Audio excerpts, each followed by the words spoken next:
Well, today we are talking about how you can maximize low light situations with a camera like the R5, the R6.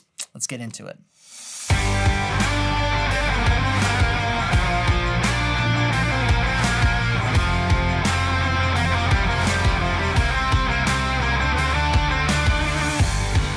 Well, hey, what's up? My name is Tony, and I am a filmmaker photographer in the St. Louis area. Today, we're talking about low light situations. That means when you do not have the most beautiful, soft lighting that you have, or maybe you're outside and it's starting to get dark and you're trying to figure out what should you do to get the best out of your camera.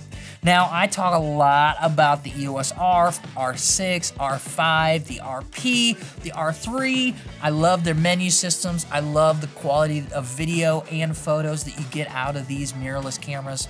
But all of these tips will apply to any camera you have.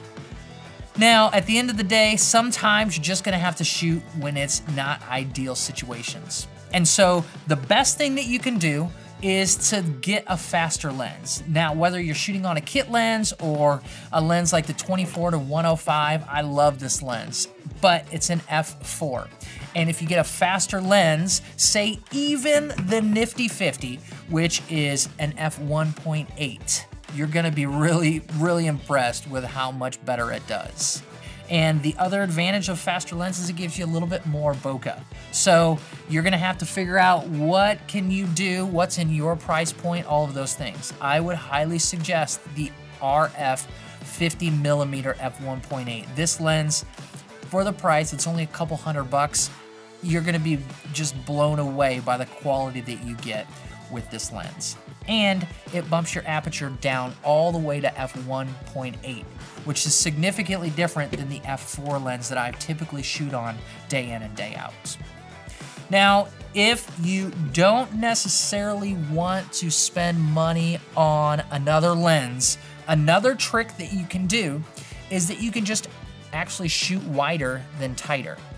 Now, this is something that you can try if you've got a zoom lens. I would love for you to play around with shoot wide, say 24mm, and then shoot tight at 85 or 100mm. And you're gonna see that you get significantly more light inside your camera just because you're capturing a wider field of view.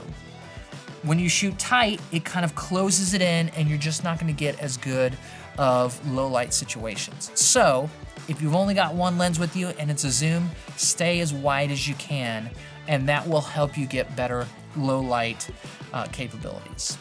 Now, if you're shooting video, I would suggest shooting in 24 frames per second. And what that's gonna do is it's gonna take your shutter speed from wherever it is. If you're shooting high frame rate, say 120, that's 1/240th of a second, opposed to 1/50th. And so if you're shooting at 24 frames per second, you're gonna get a much slower shutter speed, and that will let in more light. The other setting that you can do while you're playing around with that is just go ahead and push that ISO. With these new cameras, I have found that I can get video that's usable up to 10,000 ISO, which is just crazy. I have shot wedding receptions where they're dancing and I just need that low light, just crank that thing up. So if you're shooting with a fast lens, you're shooting at 24 frames per second, and you just crank that ISO all the way up to say 8,000, 10,000, you're gonna see that these cameras are really capable in low light situations.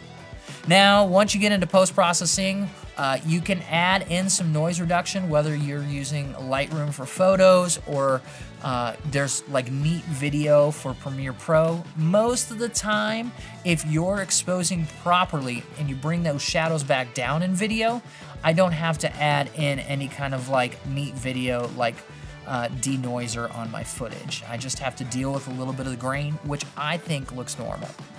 All right, if you've got suggestions on how we can get better low light situations or quality, I would love for you to leave a comment in the comment section and just let others know what you have done to get better low light quality photos and video. If you haven't already, make sure to subscribe to the channel. We talk about all sorts of Canon stuff and video, and I do some daily vlogs every now and then. I just love to stay in touch with you and kind of share with you what I'm up to.